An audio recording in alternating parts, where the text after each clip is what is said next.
تولی کی یہ غیر متوقع نرمی مجیر الملک کے لیے حیرت کا باعث بنی، لیکن حالات نازک تھے۔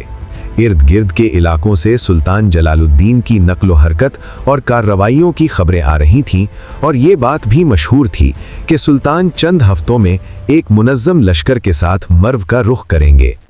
ان حالات میں مجیر الملک سمجھتا تھا کہ اگر تاتاریوں کو چند ہفتے بات چیت میں الجھائے رکھا جائے تو یہی فتح کی کنجی ہو سکتی ہے۔ چنانچہ مرو کے معروف عالم شیخ جمال الدین کو سفیر بنا کر تولی خان کے پاس بھیجا گیا۔ تولی نے شیخ کا خیر مقدم کیا، امید افزا گفتگو کی اور بڑے احترام کے ساتھ یہ پیغام دے کر واپس کیا کہ اگر حاکم شہر خود آ کر ملاقات کرے تو بہت سی غلط فہمیاں دور ہو سکتی ہیں۔ یہ پیغام مرو کے ارباب عقل و فکر کے لیے خطرے کی گھنٹی تھا۔ انہوں نے اسے ایک واضح سازش قرار دیا اور حاکم کو اس سے باز رکھنے کی کوشش کی، مگر مجیر الملک تمام خدشات کے باوجود مصالحت کی راہ چھوڑنے پر آمادہ نہ ہوا۔ وہ نقد رقم، گھوڑے، مچر اور قیمتی تحائف لے کر تولی خان کے خیمے میں جا پہنچا۔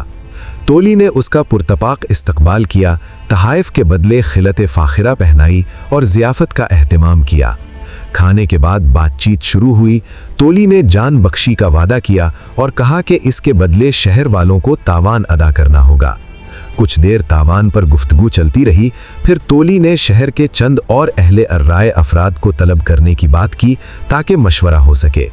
مجیر الملک نے شہر سے چند معززین بلا لیے، ان کی بھی خوب آؤ بھگت کی گئی، اور پھر تولی نے حکم دیا کہ شہر کے 600 خوشحال افراد نامزد کیے جائیں جو تاوان کا بڑا حصہ ادا کر سکیں۔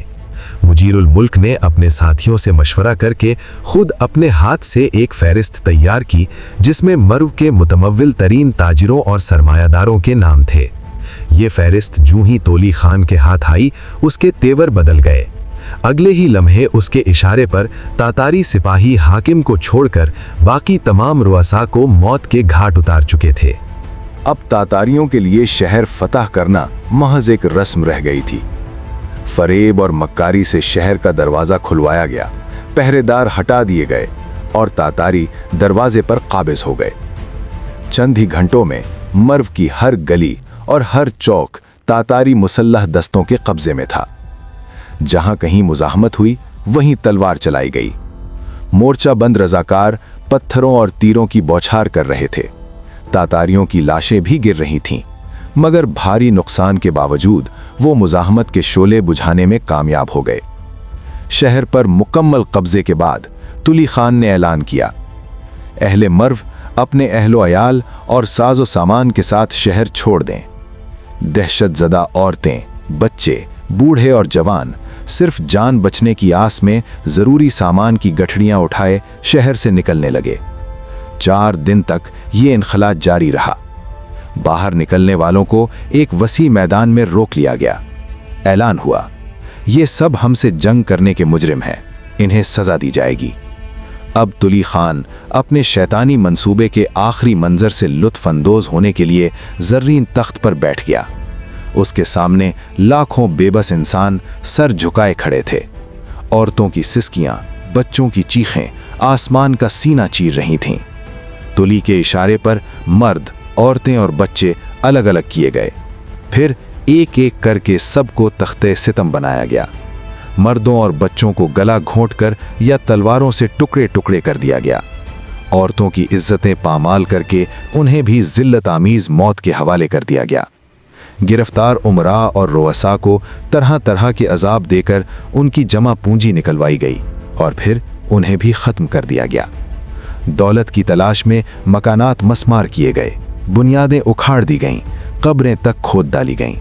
سلطان سنجر سلجوق کا مزار نظر آتش کر دیا گیا اور قبر تک اکھاڑ ڈالی گئی۔ مرو کے مقتولین کی تعداد 7 لاکھ بتائی جاتی ہے۔ تقدیر کا عجیب کھیل یہ ہے کہ اس تباہی سے پہلے یاقوت حموی جیسے عظیم جغرافیہ نویس کو ان شہروں کی سیاحت نصیب ہوئی اور پھر انہی کی آنکھوں کے سامنے ان کی بربادی بھی ہوئی۔ ایک فرض شناس عالم کی طرح وہ سب کچھ قلم بند کرتے رہے، حتیٰ کہ تاتاری خود مرو پر ٹوٹ پڑے۔ یہ بھی قسمت تھی کہ وہ بچ نکلے اور موصل پہنچ کر موجم البلدان جیسی شہرائے آفاق تصنیف میں خوارزم اور خراسان کا مرثیہ ہمیشہ کے لیے رقم کر گئے۔ انہوں نے مرو کے علمی مراکز، کتب خانوں، علماء اور عوام کی دل کھول کر تعریف کی۔ یہ بھی ایک عجیب حقیقت ہے کہ اس بھیانک قتل عام کے باوجود مرو کچھ عرصے بعد کئی بار دوبارہ آباد ہوا۔ وجہ صاف تھی، مرو خراسان، ایران اور ماوراء النہر کے سنگم پر واقع تھا۔ دوسرے علاقوں سے بھاگنے والے ان گنت افراد کے لیے یہی پہلا بڑا شہر بنتا تھا۔ تجارتی شاہراہوں کے چوراہے پر ہونے کی وجہ سے یہاں قافلے گزرتے رہتے تھے، اور عطا ملک جوینی کے بقول یہاں انسانی ضروریات اور نعمتوں کی فراوانی ہمیشہ موجود رہتی تھی۔ مگر یہی خوبیاں آخرکار مرو کی بدقسمتی بھی بن گئیں۔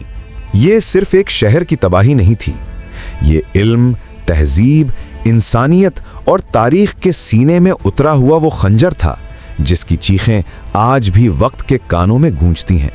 مرو جل گیا، مگر سوال باقی رہ گیا، کیا تاتاری طوفان یہاں تھم گیا یا یہ صرف ابتدا تھی؟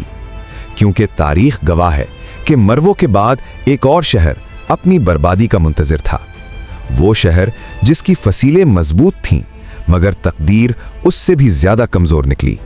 اگلے حصے میں ہم سنیں گے ہمدان کی تباہی کا لرزہ خیز قصہ، جہاں فریب، خوف اور خون ایک بار پھر انسانی ضمیر کا امتحان لینے والے تھے۔